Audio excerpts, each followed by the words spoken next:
What's up, guys? It's me, Daniel, with VintageMagic.com. Today is Finance Friday, exciting Friday, because next week is Gen Con. I'm going to kick it off, be doing lots of videos. This is going to be an awesome announcement. I'll be doing a full video about this. eBay has been so kind to the community. They want to give away 10 awesome prizes. I think there might be more than 10, but let's start with 10 prizes. For people going to Gen Con, there's going to be this kind of treasure hunt thing going on. So this piece right here is a playmat that I commissioned Christopher Rush, Mark Tadine, Amy Weber, Mark Poole, and Dan Frazier, the Power 9 artists. And eBay already has theirs on the way. Hopefully it gets there. I think it'll get there by Tuesday next week.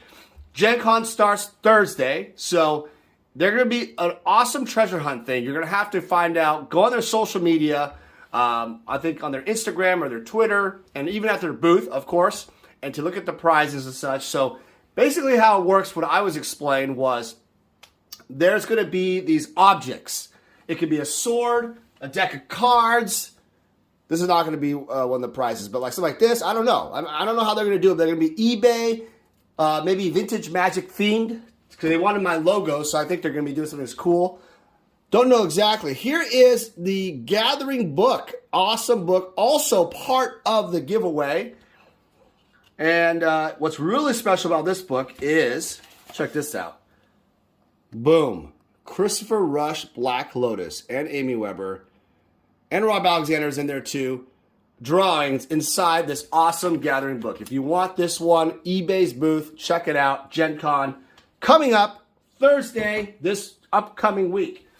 And of course, we have, I'll do a full video about this, but I just, it was hard to decide what I wanted to do that was unique. And here's some altars. I decided that there's some altars that need to be done here. We have a forest, island, and, an island with Amy Weber's Time Walk guy.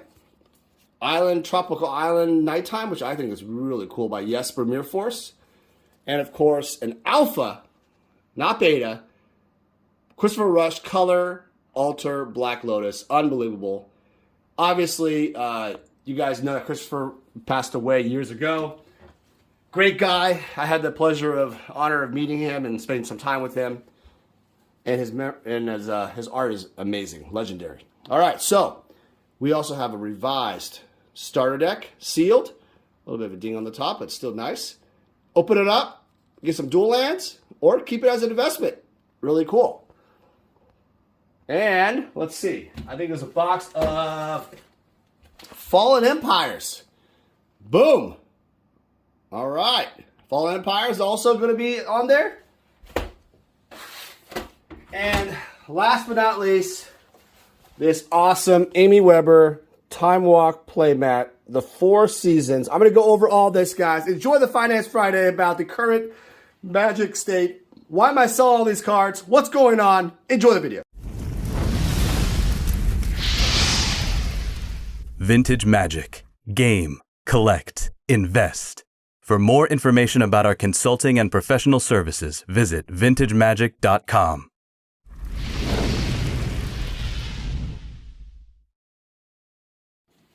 All right, guys, what's up? It's me, Daniel, with VintageMagic.com. And yes, today we have eBay auction items that are on right now on our eBay store. Go to the link right below. Bid on them. They are for the Gen Con 2021 auction. So we're going to have 5 days worth of auctions. Lots and lots of goodies. It's going to be madness. Madness. I've never done so many auctions so fast in my entire life. I think, the main reason why I'm doing it is because eBay, obviously, they are really kind. They are featuring a store, myself, and a Yu-Gi-Oh guy. And we're going to be, just auctioning different things off, representing the Magic community and some of the older stuff and Magic. And yeah, let's just go through them. So, some highlights, obviously, you have the Mana Drain, PSA 10. I really like this card. A lot of people think, oh, this Mana Drain is uncommon, it's easy to get, good condition. That's not true. Mana Drains are actually off-center. They even have like a print dot sometime. And there's 2 versions of the Legends box if you plan on opening them. So actually, it's really hard to actually get a Mana Drain because you may not even get it in a Legends box at all. Something I noticed a lot about Magic the Gathering boxes is that you actually can't get every single card. Like in Pokemon, for example, yeah, you're able to get some of these cards pretty much every single time. Every single pack opening I've seen for Charizard, so first editions or the unlimited base sets, they've always pulled a Charizard, at least one. Pretty crazy. You can't pull Black Lotus every single time. All right, here you go. Here's All Hallows Eve. Beautiful, beautiful card. PSA 10. Love this card. Not too difficult when you get it out of a pack, but again, Legend was a massive monstrosity of a set, so not easy to find. This card is one of my favorite cards that isn't played that much. Is the the Candelabra of Tawnos, the Antiquities. Super hard card to find centered. This card is centered decently. If you get a card that's 50-50 centering on this thing, it's worth keeping forever. It's really difficult. All these, again, on auction, 10-day auction. I think it started yesterday, Sunday. Or, no, not yesterday. It started Thursday, yesterday. So today is Friday. Gosh. And Mr. Bad Boy himself, arguably the best creature of them all, Jazam Djinn. Yes, for you people who want to crack this thing out and play with it old school, that's fine. It's up to you. That's okay. Good value here. Value town. All right, look at this. Alpha Mahamoti Djinn. Boom. Oh, yeah. This card, sees a lot of play in Alpha 40 and also some game enders for some old school decks. Not super competitive, but obviously super iconic because it's part of the Alpha set. A big 5/6 flyer. No one does. Everybody hates to see it on the table if you're playing against it. All right, here's a card that's important for the game. The Abyss, featured here in a 9. Really nice card. I gotta say, these reserve list cards have gone up like crazy. Where are they going? Because reserve list cards, have really gone pretty far. Like this Bazaar right here. They've gone pretty far since the last spike up. And where are they heading towards? I always wonder, are they just gonna, people say, well, it's just gonna tank in half and it's gonna go down to nothing. I don't know, because people keep buying them up and keep investing in them. And I think what's going on is these alleys are part of the reserve list, I believe. Arabian Nights, all in auction. They all have this nostalgic feel now. I think reservist cards are not only nostalgic, but they're also really iconic for the game. And I kind of feel like when there is a correction, I don't think Icy's a reserve list card.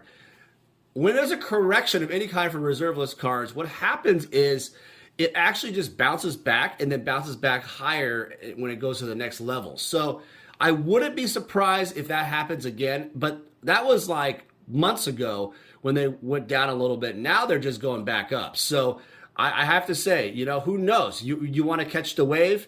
You want to find that out? I don't know. But I say always buy as if you don't really know and just hold on to it, because that's what I've been doing all these years. I just buy and maintain a position and keep growing it. Now, that leads to the question of what I said earlier. Why the hell am I selling any of these cards if they're always going to go up? I get this question asked all the time. And the answer is, well, a few of these are consignments. And then and that means that people want to sell out and, buy a house and, buy a farm or buy a car or buy a yacht or buy whatever, right? I mean, with these cards, they're worth so much now, it's insane. You might as well invest or have some fun with it. Another thing I will say is that a lot of the cards are mine. So the thing is, you'll be seeing auctions every single day. If you're watching this video today, Friday, there'll be auctions running at 6 p.m. every single day until Monday. So every day for 10 days through Gen Con. So it's all going through Gen Con. So nice Antiquities cards here for your set and whatnot. A lot of people, let's talk about consignments first. People really have to understand, with PWCC gone out of the picture, there is really no eBay activity anymore in terms of selling. There really is not. There's a significant one. People used to rely on PWCC data all the time on the sales auction, right, monthly or something, and then there is out of nowhere no more. So what's going to happen to the market? Well, we decided to take advantage of that, and obviously, well, we're going to do this anyway, but good timing awards. You guys have an opportunity to bid on all these, and now I'm going to go into some ungraded cards on eBay auction coming up here. Hold on real quick. All right, and here are some ungraded cards all on eBay auction right now, and there's going to be a lot more coming up. But here's a nice stack of cards. Nice beta basalt. I'm not going to go through every single card in terms of zooming it in unless it's a special thing. I think that I was talking about, before we cut that video off there, PWCC, how it's going to work out. I don't really know the actual result of what's going to happen. The impact. My guess, if I was a betting man, is that because of the prices that PWCC brought into the community, they gave a lot of information. These are all, by the way, IE and CE, generally near mint, unplayed, maybe some played ones, some power I'll show you here in a second that are played. But PWCC really brought a lot of information to the community when they sold their auction. So now, without that information, a lot of people are questioning, what do I do to pay? What prices do I pay? And so what you really have is just eBay buy it nows at a huge absorbent prices because no one knows what's really going to sell for. And everybody's hoping for some kind of auction. They're itching to bid. And that's why we have a lot of these on auction, because we want, obviously old school players like these cards, investors like these cards. These are the more affordable stuff, these are not the high and graded stuff. In fact, these are the only ungraded stuff, and the Summer Magic cards will go through another video, the ones we have available for auction. And so I gotta say, you gotta take advantage of that, because auctions are great because people can really fight over and pick out what they really want to purchase.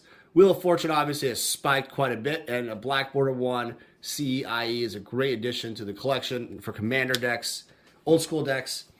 People always ask, why do people just sell their stuff out? Like yourself, Dan, why are you selling? You have all these, I think I listed over $2 million plus, 300 plus lots. That's correct. In this entire Gen Con series, I'm going to be doing over 300 lots and $2 million plus. In fact, probably $3 billion, honestly. If everything sells, yeah, sure. The reality is, it's all about taking different positions and investing in different things. So I probably will use some of the, any of the funds to buy more real estate. That's something that I really think it is kind of high. I will say real estate is really high right now, but I think there's an opportunity there if you grasp on it for certain things. So, it's always good to have.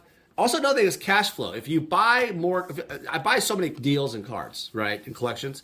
If you don't sell anything and I just hold on to them like Rudy, then I just become like Rudy and I just have all these cards and they just never sell. And I don't get my income from not selling cards. I get income from selling cards and doing some services. But all in all, you have to sell cards, from my position. Here is a beautiful, this is a lovely played CE or IE? CE Time Walk. Look at that, guys. Another good one to bid on. These have gone over $1,000, but this one's probably be right next to $1,000. Nicely played one. All these playables. Look at this. These are some playables I want to show you guys. So you got the Brain Geyser, Force Field, and Demonic Tutor, Mind Twist. Beautiful cards. It really has become a situation where people need to understand, like declare up Rudy. Everybody has asked me, what is Rudy? How does Rudy make his money? How does that work? Rudy makes money on different areas of his business. Number one, he makes money off his Google AdSense revenue. Google AdSense revenue is a huge part of where he makes his money. Probably makes anywhere from $5,000 to $15,000 a month, depending on what season it is. Again, I may not be completely accurate, but there's some accuracy to it. It's close enough.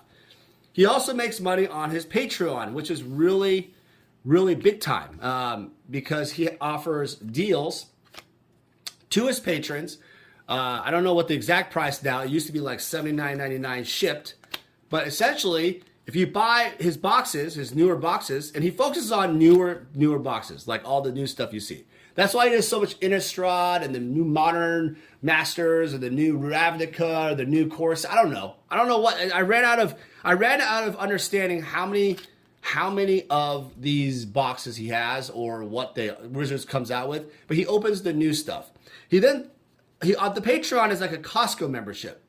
So another wheel. Geez, another wheel on auction. What's going on? He basically offers the boxes at a Costco membership price. So you pay I don't know, the fee, let's say $20 a month, $100 a month, whatever, right?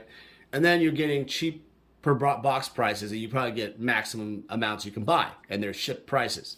You also help support his channel, through those Patreon, and he's obviously getting revenue through the sales of the boxes. So, those are the core aspects. Now, you go to his eBay store because he has items like this kind of on his eBay store, mostly boxes, and you wonder, he doesn't really do a lot of eBay auctions. Like these are on eBay auction right now. You can bid on them right now in the link below. He doesn't really eBay auction anything. He has some like buy and out sales. How does he actually make any money? Further, well, I just named them for you because if you add up the money on that, it's probably in the north of $500 to $1 million, somewhere around there. And if you think about that, that's a pretty good living for a guy who lives in a basement in Jacksonville, Mississippi, or Jacksonville, Florida. I'm sorry, I keep getting that state wrong. So that's how the primary way he makes money. But let's talk about what does he spend it on and how does that work? All right, we're back. So another question I get asked from Rudy's, I don't know why I talk about Rudy, but people get asked me all the time that I never even answer the question, so I'm going to answer it. What's another way he, why does he buy, how does he get the money to buy all these older cards? Now, he's buying mostly collections of Patreon subscribers, people that message him, whatever, collections. He's buying basically ungraded collections primarily. And he wants to get mostly the old stuff, but he's also getting, here's a video about metal workers. There's videos about some, could be some, other reserve list cards, whatever, right? It could be antiquities. What was that? That card, Stone Calendar. I mean, he could buy a bunch of those. You never know what he's going to buy. So, but in terms of the graded cards, like these cards, these Alpha PSA 10 Lightning Bolt, he is not going to buy these cards at the full max price, even near this. He's going to try to buy it at 40 cents to the dollar. What that means is if this sells for like, let's say $4,000, 40% of that, or 60% of that, that's where he wants to be for his buying in general. He might pay a little bit more than that, but the reality is that's where he's at with his business model. He even said on a video once that he's going to be paying 40 cents on the dollar. So these are all going to be on eBay auction right now. I think he's launched tonight, on Friday tonight. So check it out. And the thing is, he collects PSA 10s. He collects PSA 10 alphas. But have you noticed something? He hasn't bought any or graded any for the longest time. This is an amazing card, by the way. Beautiful card. Lord of the Pit. Very rare. He collects all these cards, but he doesn't buy them because the prices now are so high, he's not willing to put the money into it. I think I get this asked all the time too. Why doesn't he buy an Alpha Lotus? Why is it that he doesn't seem like Rudy owns an Alpha Lotus? Why doesn't he own Alpha Lotus? And why is that? Well, I'll generalize this to other people in general. Like, not everybody can afford an Alpha Lotus in their budget. But Rudy surely can afford an Alpha Lotus. Probably can afford a bunch of Alpha Lotuses. I think, though, it's back to what I said earlier. He's always about trying to get a deal. He's trying to get the margins as tight as he can. And he also has a family, other investments. And you have to look at that, his income is based off of him making videos. If he doesn't make videos, he can't take a break. I could take a break for the rest of the year, make 0 videos, and I could still be perfectly fine financially. Rudy would get no income, no Patreon, no sales. Sure, he'll have his Magic the Gathering items, but ultimately he wouldn't get any income. So ultimately, you have to make videos in his situation to make income, and that's important for him. That is a generation, the whole thing. In terms of generating his cash. But why doesn't he just buy like this Mesa Pegasus? I don't even know if he needs this. Why doesn't he just buy all these cards? Maybe someone asked him. I don't know why. Maybe it's because he just doesn't collect it anymore. I don't know. I don't know. But back in the day, funny story, I used to sell these PSA 10 commons and uncommons for like $20 or $50 a pop. That's what he bought for. That was his floor price. And he's a master of giving you a floor price. Something I've learned about Rudy all these years is that he will give you a floor price, and that's about it. He doesn't really deviate from that. Like there were certain boxes he wanted. Weatherlight, he'll pay $200 a box. Mirage, $200 a box. And he'll pay more now. Don't get me wrong. He will pay more now. But the thing is, at a certain point, he would say, hey, look, I'm only going to pay this price. So if you think about it, that's not how the market works, right? The market has evolved and grown so much over the years. And you obviously, as a smart seller of cards, you guys can figure out, the public can figure out, hey, look, there's just too much data. There's too many resources, too many locations. You can sell them to me and I'll pay way more, right? And for the most part, we'll pay about 30 to 25% off eBay for the most part. And the consignments are going to be around that too, or a little bit more. So yeah, I mean, you can get better prices, price action too, if you work with other people. But that's, again, up to you guys. But back in the day, the Wild West, things were different. There was not that many collectors.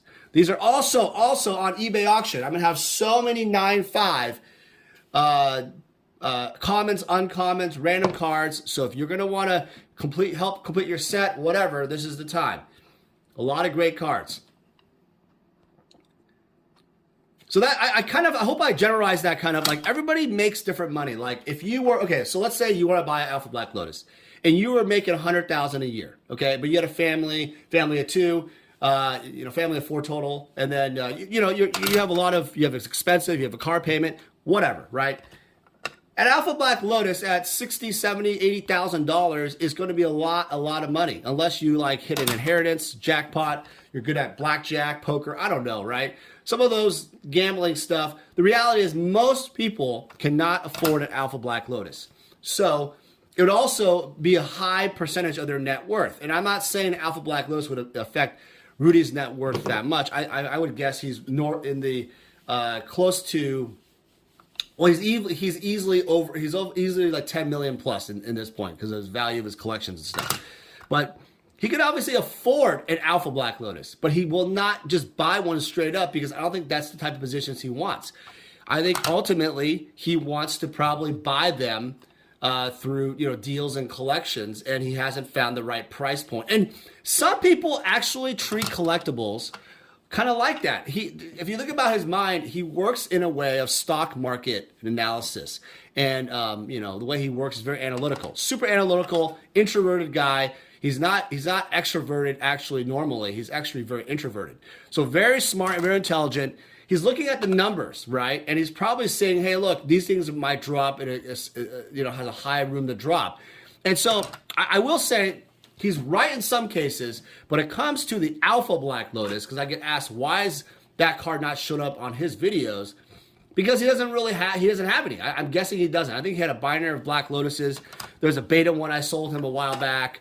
He has some beta ones and, a bunch of unlimiteds, of course. He just doesn't have it. So that's okay. And some people just don't have that investment strategy, or they don't want to stomach that type of investment. Some people don't want to get to dual lands, that type of thing.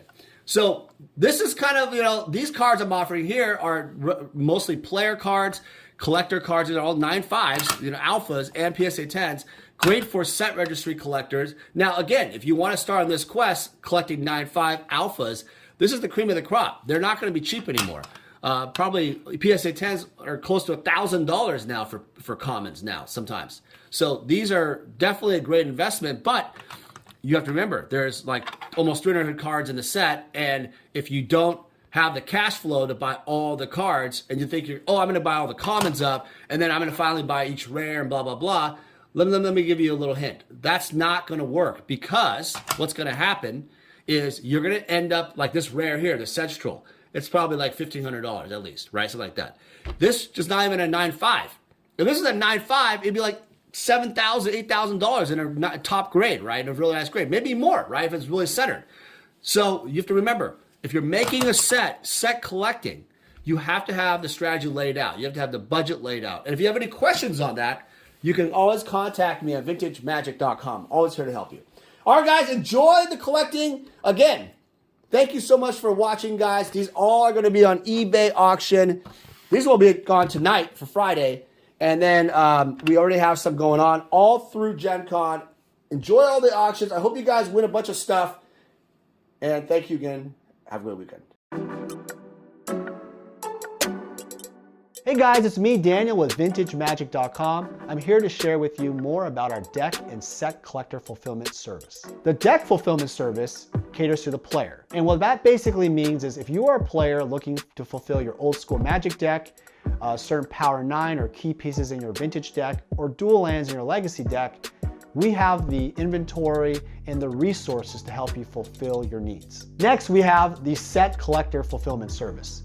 This really caters more towards the collector. Oftentimes I've been asked, hey Dan, can you help me find this specific graded card for this set? Or Dan, can you find me these 20 cards left in my beta set? It doesn't matter what you're looking for, even if it's like every single Sarah Angel possible out there, I can help you out. My resources and extensive network in Magic the Gathering, I was able to help thousands of clients all over the world fulfill their needs. I've made it my mission at VintageMagic.com to be your one-stop shop for all your collector needs. For any significant item or collection, we're able to travel anywhere in the world to meet you. The reason why my clients love this service is because it saves you time. What happens is collectors and players often search all over online or vendors, and they never find exactly what they're looking for. By going to us, we are the only one-stop shop who can help you with your needs. Using our service gets you exactly what you want and saves you time and money. Vintage Magic. Game, collect, invest. For more information about our consulting and professional services, visit vintagemagic.com.